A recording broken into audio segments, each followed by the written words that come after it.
Thank you for turning to page 121. Today we're going to go to the Player's Handbook and take a look at kind of an odd and not very often used spell, at least not at my table, and that is Repulsion. What is it? What does it do? Actually, I think it's a really good spell.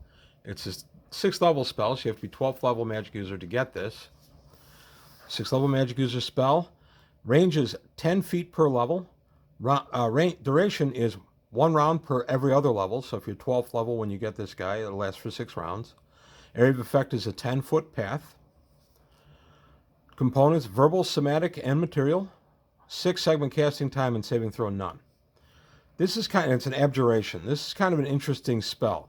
When the spell is cast, the magic user is able to cause all creatures in the path of the area of effect to move away from his or her person. Repulsion is at 3 inches per round, 30 feet per round, or the motive speed of the creature attempting to move towards the spellcaster. So if the creature moves 12 inches, they move 12 inches away from the spellcaster. The repelled creature will continue to move away for the balance of a complete move, even though this takes it beyond the spell range. The material component of this spell is a pair of small magnetized iron bars attached to 2 small canine statuettes, 1 ivory and 1 ebony. So you have the opposites, or the like rather, in the magnetized bar, and they can go pole to pole, and that makes them repel each other. And the statues of ebony and ivory, opposite colors. So what does this spell do? Well, this is open to a lot of argument and discussion at our table, and there's a couple of ways to interpret this. The spell range is 10 feet per level, so 120 feet. And the question becomes, is that 120 feet from the caster? And then it talks in the body about the caster, creatures moving away from the caster as the repulsion pushed them away. And the area of effect is a 10-foot path. What I think they meant to say, and the way we've interpreted it at my table, is the spell originates from the spell user, the caster, goes 10 feet per level out. So a 12th level caster would send it 120 feet out into a 10-foot wide path. Everything in that area of effect at our table would then be propelled to move away at minimum of 3 inches or their best speed.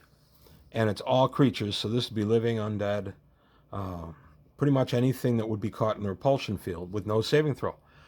So what does this mean? What is it?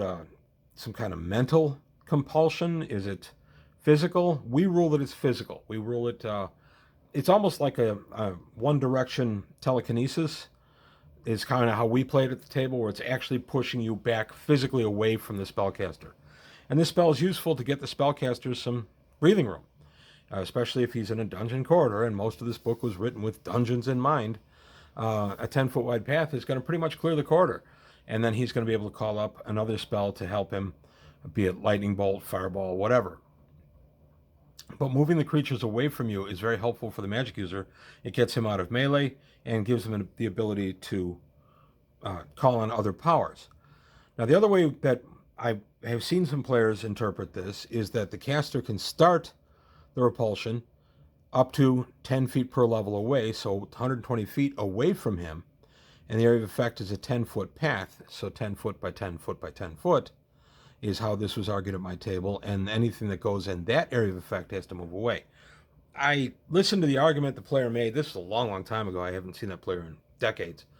But I didn't agree with it. It just didn't seem to me to be the spirit of the spell.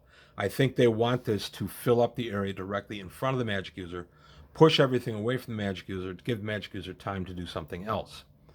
I rarely see this spell cast at my table, which is kind of a shame. We have a few high-level magic users wandering around, and this is almost always one that's left off their lists. I've used it with my magic user, Stormcrow. I used it in a game years ago where we were on a narrow ledge, and the bad guys were pursuing us, and I think I just made 12th, and I took this as my spell because I was dying to try it, and when we got to the end of the ledge, I had everybody move past me, and I cast Repulsion, and I stood there, and I repelled these guys, and the DM said, okay, they're being pushed away on a narrow ledge at their motive speed.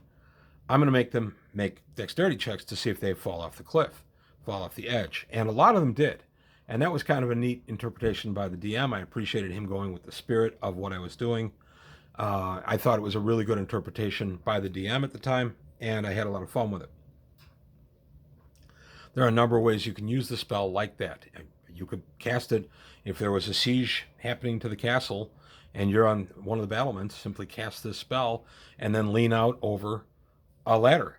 And as everybody's climbing the ladder, they have to move away at their best motive speed. In a lot of cases, that's just going to be falling off the ladder. And we do rule it as a physical force that is pushing you, that you have to do your best to get away from.